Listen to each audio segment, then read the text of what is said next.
નમસ્તે વિદ્યાર્થી મિત્રો, સ્વાગત છે તમારું મારી યુટ્યુબ ચેનલ ઉપર. વિદ્યાર્થી મિત્રો, આજના વિડીયોમાં આપણે 6 મહિનાનું કરંટ અફેર્સની ચર્ચા કરીશું, જેમાં જાન્યુઆરી, ફેબ્રુઆરી, માર્ચ, એપ્રિલ, મે અને જૂન એવી રીતના મંથલી કરંટ અફેર આપણે જોશું.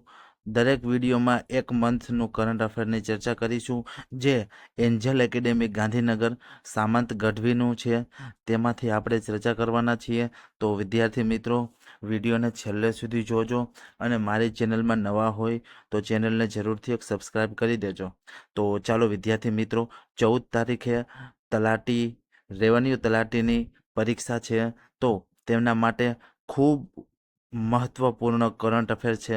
તો વિદ્યાર્થી મિત્રો, એક અલગ નોટ બનાવી લેજો, તેમાં બધા પ્રશ્નોને નોટ કરી લેજો. મહત્ત્વપૂર્ણ કરંટ અફેર છે, જેની આપણે ચર્ચા કરવા જઈ રહ્યા છીએ.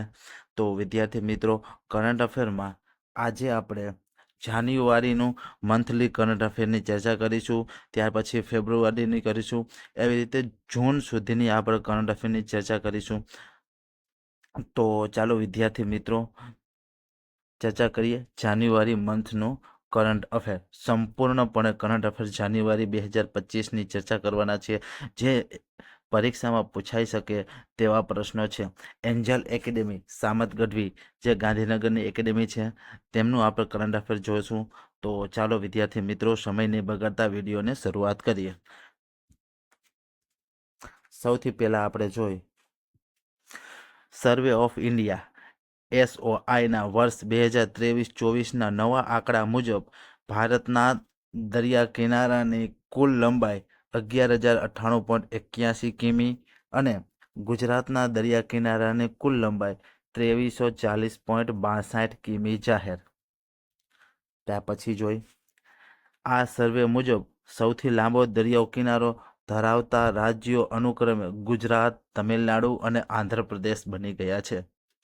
ત્યાર પછીનો જોઈએ આપણે, જ્યારે કેન્દ્ર શાસિત પ્રદેશમાં અંદમાન નિકોબાર સૌથી લાંબો દરિયો કિનારો ધરાવે છે, જે 3083.50 કિમી દરિયો ધરાવે છે.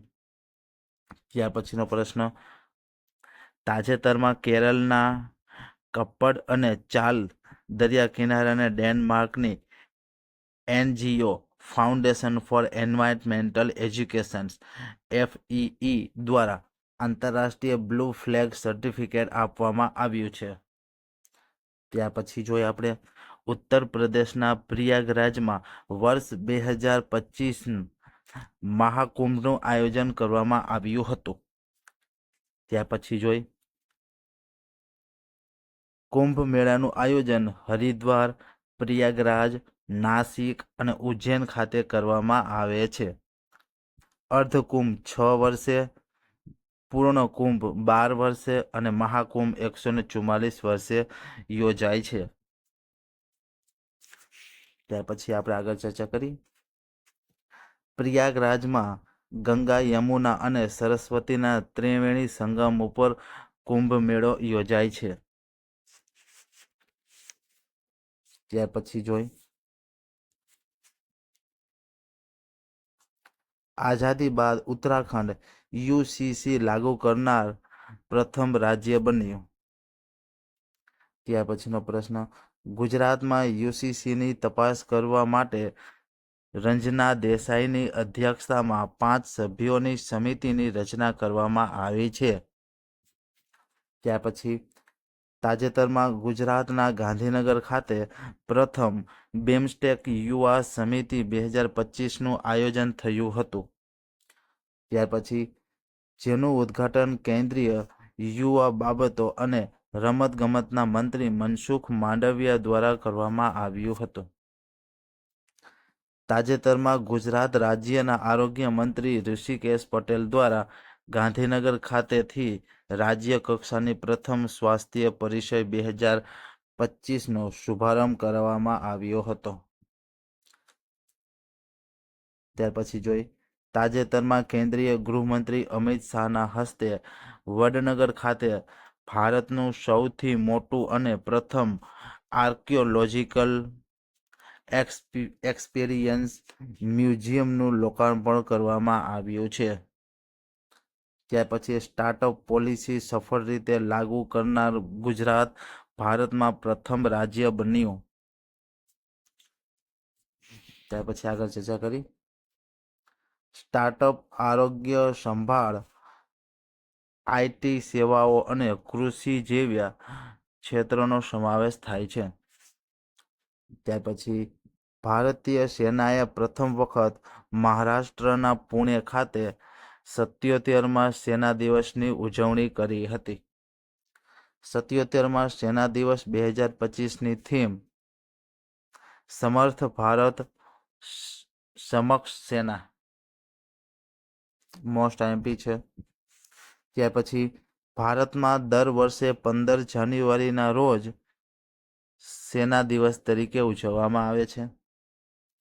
ત્યાર પછી 16 જાન્યુઆરીના રોજ સૌપ્રથમ વખત લોકપાલ દિવસની નવી દિલ્હી ખાતે ઉજવણી કરવામાં આવી છે. ત્યાર પછીનો પ્રશ્ન જોઈ. તાજેતરમાં સિંગાપોરના રાષ્ટ્રપતિ થર્મન શનમુગરત્નને ભારતની મુલાકાત લીધી હતી. તેઓ ભારતીય મૂળના છે. ત્યાર પછી તાજેતરમાં ભારતના રાષ્ટ્રપતિ દ્વારા નવી દિલ્હીમાં ભારત મંડપમ ખાતે વિશ્વ પુસ્તક મેળો 2025નું ઉદ્ઘાટન કરવામાં આવ્યું. તાજેતરમાં ભારતીય સેનાએ ભારતના સ્વદેશી લશ્કરી વારસાને માન આપવા માટે તેના પૂર્વીય કમાન્ડર કલકત્તાના ફોર્ટ વિલિયમનું નામ બદલીને વિજય દુર્ગ રાખ્યું. ત્યાર પછીનો પ્રશ્ન જોઈ. તાજેતરમાં રાખીગઢી ખાતેથી માટીના ઈંટોનું બનેલું સ્ટેડિયમ અને બજારના અવશેષો મળ્યા છે. મોસ્ટ આઈએમપી પ્રશ્નો છે. ત્યાર પછીનો પ્રશ્ન જોઈ. તાજેતરમાં મહારાષ્ટ્ર રાજ્ય ભારતની પ્રથમ આર્ટિફિશિયલ ઇન્ટેલિજન્સ AI યુનિવર્સિટીની સ્થાપના કરશે. પ્રથમ AI યુનિવર્સિટીની સ્થાપના મહારાષ્ટ્ર રાજ્ય કરશે. વિદ્યાર્થી મિત્રો, મોસ્ટ આઈએમપી પ્રશ્ન છે. ત્યાર પછીનો પ્રશ્ન જોઈ આપણે. વિજ્ઞાન ટેકનોલોજી સંદર્ભે કરંટ અફેર્સ જોઈ. તેમાં છે તાજેતરમાં ઈસરોનું 100મું મિશન નેવિગેશન ઉપગ્રહ NVS-02 મિશન GSLV-15 રોકેટ દ્વારા સતીશ ધવન સ્પેસ સેન્ટર શ્રીહરિકોટા આંધ્રપ્રદેશ ખાતેથી લોન્ચ કરવામાં આવ્યું. ઈસરોના હાલના અધ્યક્ષ ડોક્ટર વી નારાયણ વડું મથક બેંગ્લોર, કર્ણાટકમાં છે. ત્યાર પછી બ્લુ ઘોસ્ટ મિશન ચંદ્ર સંબંધિત છે.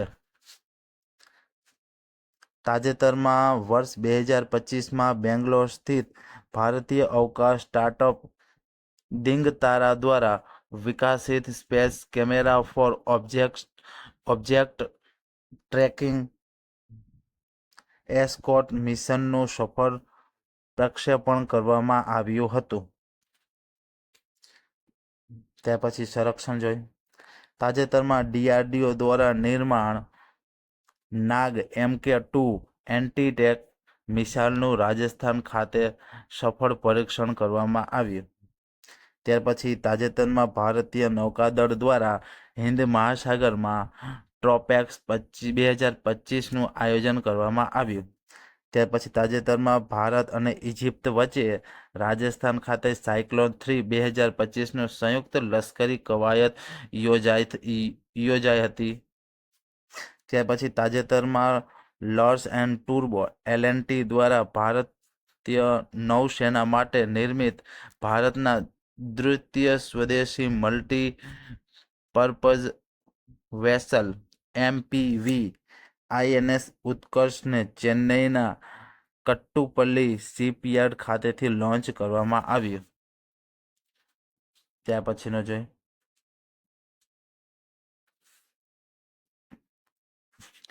તાજેતરમાં રક્ષામંત્રી રાજનાથસિંહ દ્વારા નવી દિલ્હી ખાતેથી Sanjay the battle field surveillance system launch કરવામાં આવી, જે ભારતીય સેનાની ઓપરેશનલ ક્ષમતાને વધારવાનું કાર્ય કરશે. ત્યાર પછી તાજેતરમાં વડાપ્રધાન નરેન્દ્ર મોદી દ્વારા મહારાષ્ટ્રના મુંબઈ નેવલ ડોકયાર્ડ ખાતેથી INS Surat, INS Nilgiri, INS Vaghsheer દેશને સમર્પિત કરવામાં આવ્યા છે. ત્યાર પછી INS Surat advance guided missile destroyer પ્રકાર કયો છે? Stealth guided missile destroyer project 15B હેઠળ અદ્યતન IT સાધનો સાથે સજ્જ ભારતનું પ્રથમ AI સક્ષમ યુદ્ધ જહાજ છે. INS નીલગિરી સ્ટીલ્થ ફ્રિગેટ જહાજ છે. પ્રકાર સ્ટીલ્થ ફ્રિગેટ પ્રોજેક્ટ 70A હેઠળ છે. ત્યાર પછી INS Vaghsheer submarine Scorpion class submarine છે. ત્યાર પછી વિશ્વનું કરંટ જોઈએ આપણે થોડું. તાજેતરમાં ફ્રાન્સના પેરિસ ખાતે ત્રીજી AI એક્શન 2025 સમિટનું આયોજન થયું હતું. વડાપ્રધાન મોદીએ આ સિસ્ટમમાં જાહેરાત કરી હતી. 2026માં AI એક્શનનું સમિતિનું આયોજન ભારતમાં કરવામાં આવશે. ત્યાર પછી આપણે નેક્સ્ટ જોઈ રમતગમત ક્ષેત્રે જોઈ કરંટ.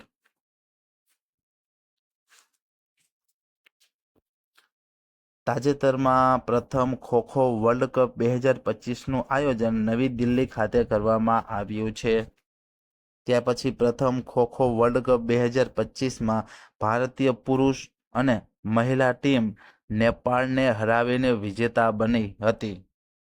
ત્યાર પછી 5મી ખેલો ઇન્ડિયા વિન્ટર ગેમ 2025 આયોજન લેહ, લદ્દાખ અને ગુલમર્ગ, જમ્મુ કાશ્મીરમાં કરવામાં આવ્યું હતું. ત્યાર પછી 5મી ખેલો ઇન્ડિયા વિન્ટર ગેમ 2025માં લદ્દાખને પ્રથમ ક્રમે મેળવ્યો હતો. ત્યાર પછી તાજેતરમાં 38માં નેશનલ ગેમ્સ 2025નું આયોજન ઉત્તરાખંડ ખાતે કરવામાં આવ્યું હતું, જેનું ઉદ્ઘાટન પ્રધાનમંત્રી નરેન્દ્ર મોદી દ્વારા Rajiv Gandhi international cricket stadium Dehradun ખાતેથી કરવામાં આવ્યું હતું. મોસ્ટ IMP પ્રશ્નો છે. ત્યાર પછી જેમાં services sports control board team ટોચ ઉપર રહી હતી અને ગુજરાત 16મા ક્રમાંકે રહી હતી. ગુજરાતને 38 મેડલ.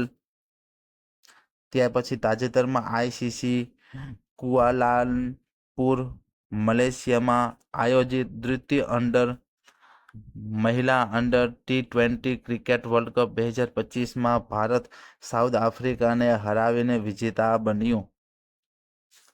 ત્યાર પછીનો પ્રશ્ન તાજેતરમાં 87મી ટાટા સ્ટીલ ચેસ ટુર્નામેન્ટ 2025નું આયોજન વિસ્કેન્જી નેધરલેન્ડ ખાતે કરવામાં આવ્યું હતું, જેમાં ભારતીય ગ્રાન્ડ માસ્ટર પ્રજ્ઞાનંદે વર્લ્ડ ચેમ્પિયન ડી ગુકેશને ટાઈ બ્રેકમાં હરાવી ટાટા સ્ટીલ માસ્ટર્સ 2025ના વિજેતા બન્યા હતા. ત્યાર પછી તાજેતરમાં કેન્દ્રીય યુવા બાબતો અને રમતગમતના મંત્રી મનસુખ માંડવિયા દ્વારા પ્રથમ આંતરરાષ્ટ્રીય ઓલિમ્પિક સંસાધન પરિષદનું ઉદ્ઘાટન ગાંધીનગરની રાષ્ટ્રીય રક્ષાશક્તિ યુનિવર્સિટી ખાતે કરવામાં આવ્યું હતું. ત્યાર પછીનો પ્રશ્ન જોઈ. ઓસ્ટ્રેલિયન ઓપન 2025 આયોજન મેલબોર્ન શહેર પુરુષ વિજેતા જેનિક સિનર, મહિલા વિજેતા મેડિસન ક્રીઝ. ત્યાર પછી પર્યાવરણ ક્ષેત્ર કરંટ અફેર્સ જોઈ.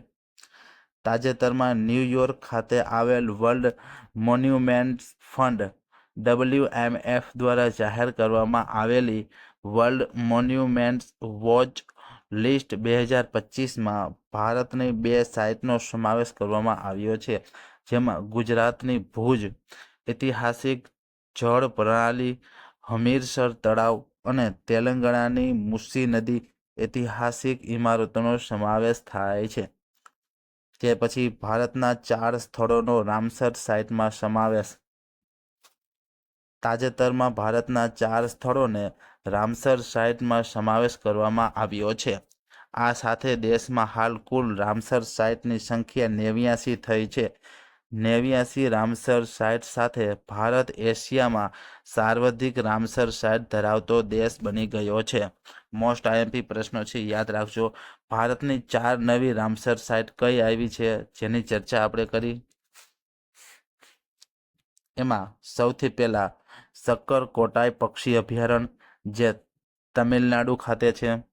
ત્યાર પછી 2 થેરથંગલ પક્ષી અભયારણ્ય, એ પણ તમિલનાડુમાં છે. ત્યાર પછી ખેંચે ઓપાલરી વેટલેન્ડ, જે સિક્કિમમાં છે. ત્યાર પછી ઉધવા તળાવ પક્ષી અભયારણ્ય ઝારખંડમાં છે.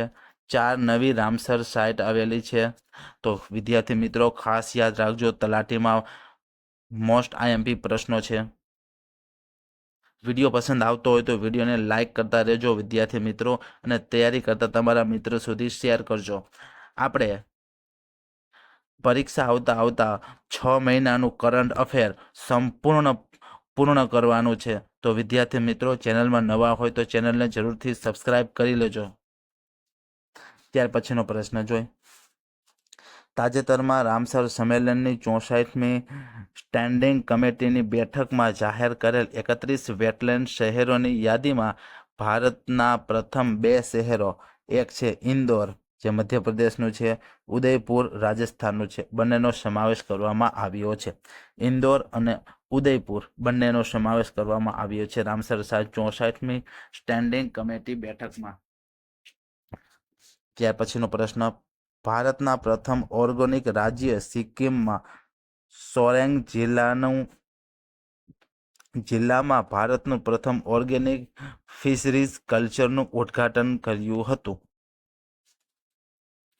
ત્યાર પછી ગુનેરી ગામ કચ્છમાં ગુજરાતની પ્રથમ જૈવ વિવિધતા હેરિટેજ સાઇટ બની છે. વિદ્યાર્થી મિત્રો, મોસ્ટ આઈએમપી પ્રશ્નો છે. કચ્છમાં આવેલું ગુનેરી ગામ ગુજરાતની પ્રથમ વૈવિધતા હેરિટેજ સાઇટ બની છે. ત્યાર પછીનો પ્રશ્ન જોઈએ આપણે. International Union for Conservation of Nature IUCN એક આંતરરાષ્ટ્રીય સંસ્થા છે, જે પ્રકૃતિ સંરક્ષણ અને કુદરતી સંસાધનોના ટકાઉ ઉપયોગમાં ક્ષેત્રમાં કામ કરે છે. ત્યાર પછીનો પ્રશ્ન જોઈ. ગુજરાતનું બજેટ વિશે આપણે ચર્ચા કરી થોડી. તેમાં જોઈએ આપણે, ગુજરાતના નાણામંત્રી કનુભાઈ દેસાઈ દ્વારા પ્રસ્તુત કરવામાં આવ્યું આ તેમનું સતત 4થી વખત બજેટ હતું. ત્યાર પછી બજેટ 2025 અને 26ની થીમ જ્ઞાન, ગરીબ, યુવા, અન્નદાતા અને નારી દર્શાવે છે. ત્યાર પછી બજેટ 2025-26 મુજબ નાણાં વિભાગને સૌથી વધુ ફાળવણી કરવામાં આવી છે. ત્યાર પછી વર્ષ 2025-26 બજેટમાં દાહોદ ખાતે ગ્રીનફિલ્ડ એરપોર્ટ બનાવવામાં આવશે. ગુજરાતમાં દાહોદમાં ગ્રીનફિલ્ડ એરપોર્ટ બનાવવામાં આવશે. ત્યાર પછી પદ્મ પુરસ્કાર 2025માં કોને કોને એનાયત થયા છે તેની ચર્ચા કરી લઈએ. તાજેતરમાં ભારતના રાષ્ટ્રપતિ શ્રીમતી દ્રૌપદી મુર્મુ દ્વારા 7 પદ્મ વિભૂષણ, 19 પદ્મભૂષણ અને 113 પદ્મશ્રી એમ કરીને 139 પદ્મ પુરસ્કાર એનાયત કરવામાં આવ્યા છે. ગુજરાતમાં 1 પદ્મભૂષણ, 1 પદ્મ વિભૂષણ, 1 પદ્મભૂષણ અને 6 પદ્મશ્રી પુરસ્કાર એનાયત કરવામાં આવ્યા છે, જેનું લિસ્ટ આપણે જોઈ.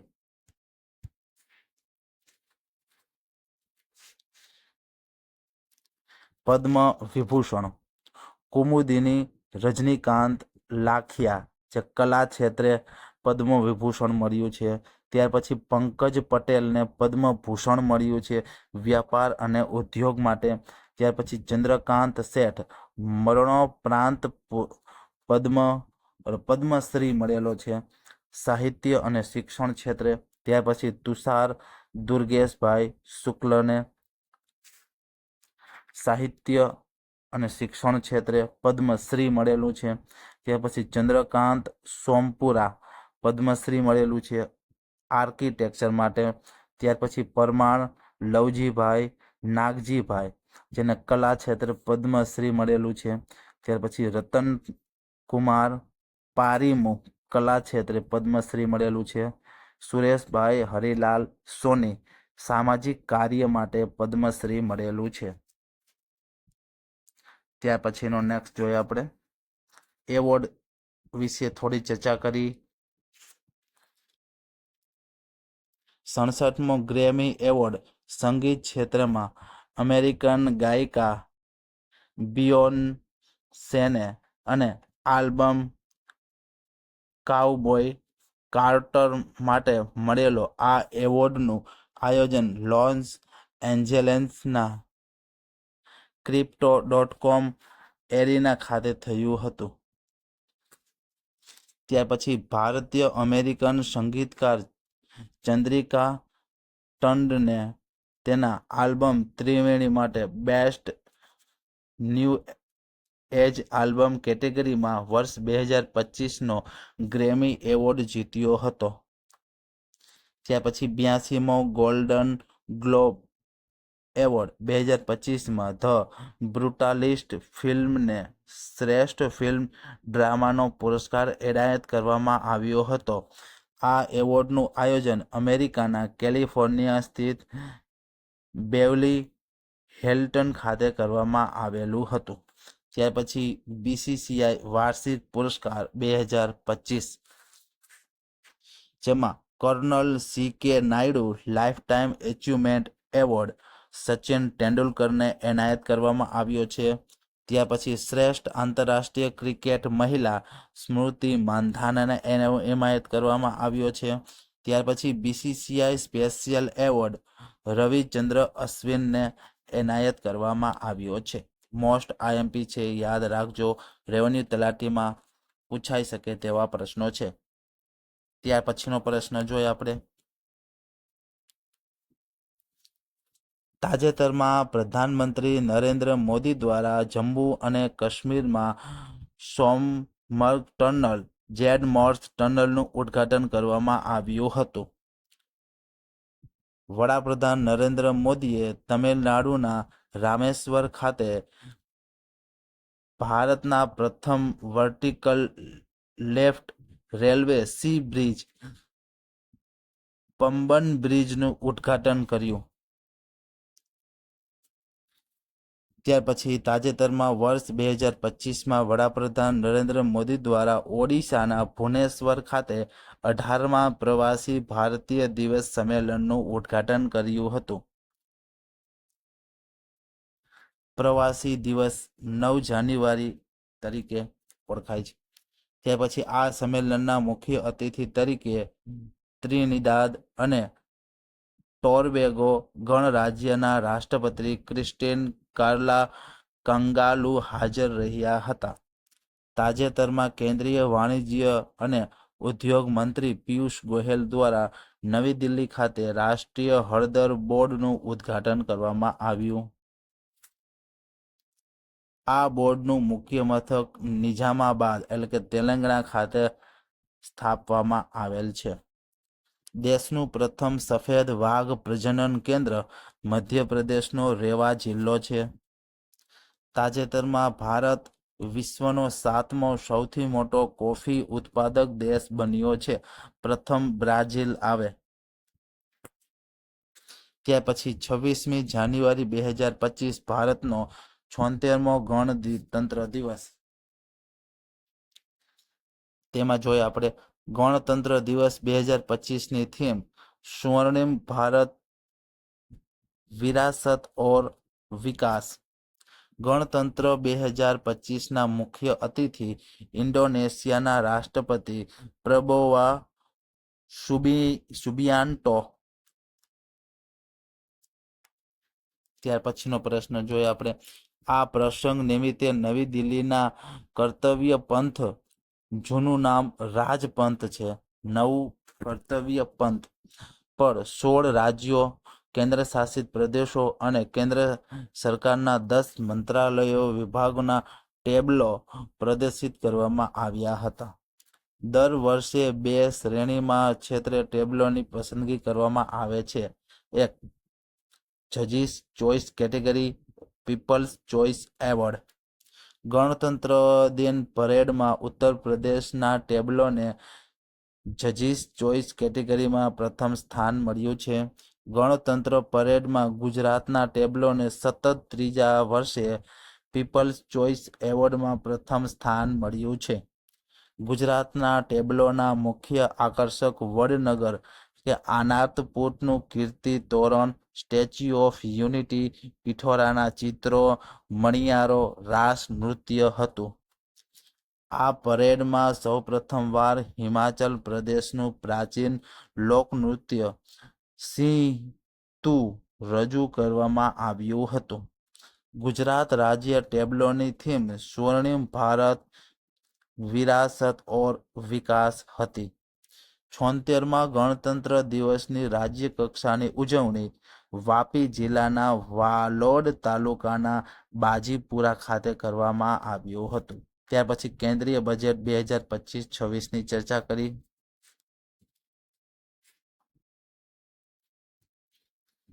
તાજેતરમાં કેન્દ્રીય નાણામંત્રી નિર્મલા સીતારમણ દ્વારા 1 ફેબ્રુઆરી 2025ના રોજ 2025-26નું કેન્દ્રીય બજેટ રજૂ કરવામાં આવ્યું હતું.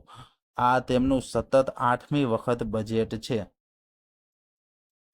ત્યાર પછી બજેટ 2025-26ની થીમ સબકા વિકાસ છે. 2025 અને 2026 કેન્દ્રીય બજેટની થીમ સબકા વિકાસ. ત્યાર પછી ગુજરાત બજેટ 2025-26નું મુજબ કેન્દ્રીય મંત્રાલયના રક્ષા મંત્રાલયને સૌથી વધુ બજેટની ફાળવણી કરવામાં આવી હતી.